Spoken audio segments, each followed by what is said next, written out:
Guys Croatia വന്ന് എങ്ങനെയാണ് രക്ഷപ്പെടുമ്പോൾ അല്ലെങ്കിൽ ക്രൊയേഷ്യയിൽ വന്ന് നമ്മുടെ ലൈഫ് സെറ്റിലാകുമ്പോൾ ക്രൊയേഷ്യ ഒരു നല്ല രാജ്യമാണോ എന്നുള്ളൊരു ഇപ്പോൾ ഒരു ചെറിയൊരു ആൻസർ ആട്ടോ. എൻ്റെ ഇവിടെ വർക്ക് ചെയ്യുന്ന അല്ലെങ്കിൽ ഇവിടെ ക്രൊയേഷ്യ വർക്ക് ചെയ്യുന്ന ഒരു 70 അല്ലെങ്കിൽ 80% ആൾക്കാരും ഇപ്പോഴും സെറ്റിൽ ആവാണ്ടിരിക്കുന്ന ആൾക്കാരാണ്. സോ ക്രൊയേഷ്യ നല്ല രാജ്യമാണ്. ഒരു 1000, 1200, 1300 യൂറോ സാലറിയും അതുപോലെ തന്നെ വേറെ ബാധ്യതകൾ നാട്ടിൽ വേറെ ബാധ്യതകളൊന്നും ഇല്ലാത്ത ആൾക്കാരാണെങ്കിൽ നമുക്കിവിടെ നല്ല രീതിയിൽ നമുക്ക് കഴിഞ്ഞുകൂടി പോകാൻ പറ്റും. എന്നാൽ പക്ഷേ ഇവിടെ ബേസിക് സാലറി 970 പക്ഷേ ഇപ്പോഴും 700-800 യൂറോ സാലറി കിട്ടുന്ന അല്ലെങ്കിൽ സാലറി കൊടുക്കുന്ന കമ്പനികളുണ്ട്. അവിടേക്കാണ് നമ്മൾ വരുന്നതെങ്കിൽ നമ്മൾ അത്യാവശ്യം കടവും കാര്യങ്ങളൊക്കെ ഉള്ള ആൾക്കാരാണെങ്കിൽ നമ്മൾ ശരിക്കും നമുക്ക് ആ ഒരു രക്ഷപ്പെടാനുള്ള ഒരു ഇത് കിട്ടത്തില്ല. ഇവിടെ ഒരു സത്യം പറയുക ഫ്യൂച്ചറില്ല. നമ്മുടെ ഈ ക്രൊയേഷ്യ രാജ്യത്ത് ഒരു ഫ്യൂച്ചർ ഫ്യൂച്ചറില്ല. ഇവിടെ വന്നൊരു മാക്സിമം വേറെ കൺട്രിയിലേക്ക് ചാടാൻ പോകുന്നവരും അങ്ങനെയൊക്കെ വരുന്നവരാണ് മെയിനായിട്ട് പോകുന്നത്. നിങ്ങളിങ്ങോട്ടൊരു എൻട്രി ആയിട്ടാണ് നിങ്ങൾ നോക്കുന്നതെങ്കിൽ കയറുക. നല്ലൊരു രാജ്യമാണ്, അത്യാവശ്യം നല്ല രീതിയിൽ നിൽക്കാൻ പറ്റും.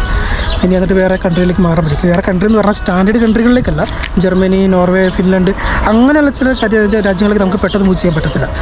പക്ഷേ പകരം വേണമെങ്കിൽ സ്ലൊവാക്യ, പോളണ്ട് അങ്ങനെയുള്ള കൺട്രികൾ നമുക്ക് വേണമെങ്കിൽ മൂവ് ചെയ്യാൻ പറ്റും.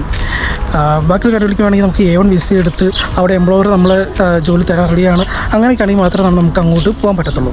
മാത്രമല്ല, നിങ്ങൾ 900 യൂറോ ഉള്ള സാലറി വർക്ക് ചെയ്യുന്ന ഒരാളാണ്, നിങ്ങളുടെ ജോലി വലിയ താല്പര്യം എംപ്ലോയർ കാണിക്കുന്നില്ലെങ്കിൽ എപ്പോൾ വേണം നിങ്ങളുടെ ജോലി തെറിക്കാവുന്ന ഒരു കൺട്രി കൂടിയാണ് ഇത്. നമുക്കൊരു ഉറപ്പില്ല നമ്മൾ എത്ര നാൾ ഇവിടെ വർക്ക് ചെയ്യാൻ പറ്റും, എത്ര നാൾ ഇവിടെ ഒരു കമ്പനി തന്നെ നിൽക്കാൻ പറ്റും, നമുക്കൊരു ഉറപ്പില്ല.